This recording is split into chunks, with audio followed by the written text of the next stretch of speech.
नमस्कार मित्रांनो, धनश्री जाधव यूट्यूब चॅनलवर आपल्या सगळ्यांचे पुन्हा एकदा स्वागत। बालमित्रांनो, आज मी तुमच्यासाठी प्रजासत्ताक दिनानिमित्त अतिशय सुंदर आणि सोपे असे भाषण घेऊन आलेले आहे। चला तर करूयात सुरुवात। आदरणीय व्यासपीठ, ज्ञानाची देवता असणारे माझे गुरुजन आणि येथे जमलेल्या माझ्या देशभक्त बांधवांनी, आज 26 जानेवारी ही केवळ एक तारीख नाही, तर तो भारतीय अस्मितेचा अमृतानुभव आहे। आजपासून 76 वर्षांपूर्वी म्हणजे 26 जानेवारी 1950 रोजी आपल्या देशाने शब्दांचे लेणे असणारे संविधान स्वीकारले आणि भारत खऱ्या अर्थाने लोकशाहीचा नंदनवन बनला।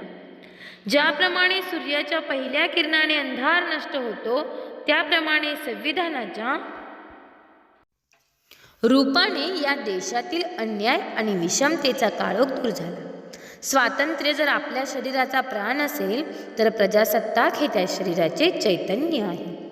मंगल देशा, पवित्र देशा, महाराष्ट्र देशा असे आपण अभिमानाने म्हणतो।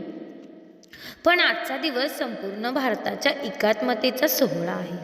हिमालयाची उत्तुंग शिखरे असो वा कन्याकुमारीचा अथांग सागर, या सर्वांना एका सूत्रात गुंफण्याचे सामर्थ्य आपल्या संविधानात आहे।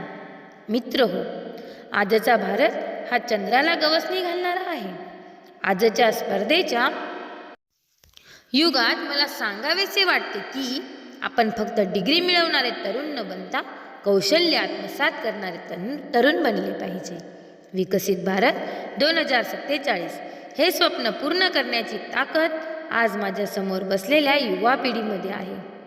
जाता जाता इतकेच म्हणेन, व्यर्थ न हो बलिदान कुणाचे, आठवण ठेवा त्या वीरांची, नतमस्तक होऊनी वंदन करूया ही गाथा आपल्या संविधानाची, ही गाथा आपल्या संविधानाची। धन्यवाद मित्रांनो, जर तुम्हाला हा भाषणाचा व्हिडिओ आवडला असेल तर व्हिडिओला एक लाईक जरूर करा आणि हो, चॅनलवर नवीन असाल तर चॅनल सबस्क्राईब करायला विसरू नका। लवकरच भेटूया पुढील व्हिडिओत। तोपर्यंत तुमची आणि तुमच्या कुटुंबाची काळजी घ्या। Take care, bye bye.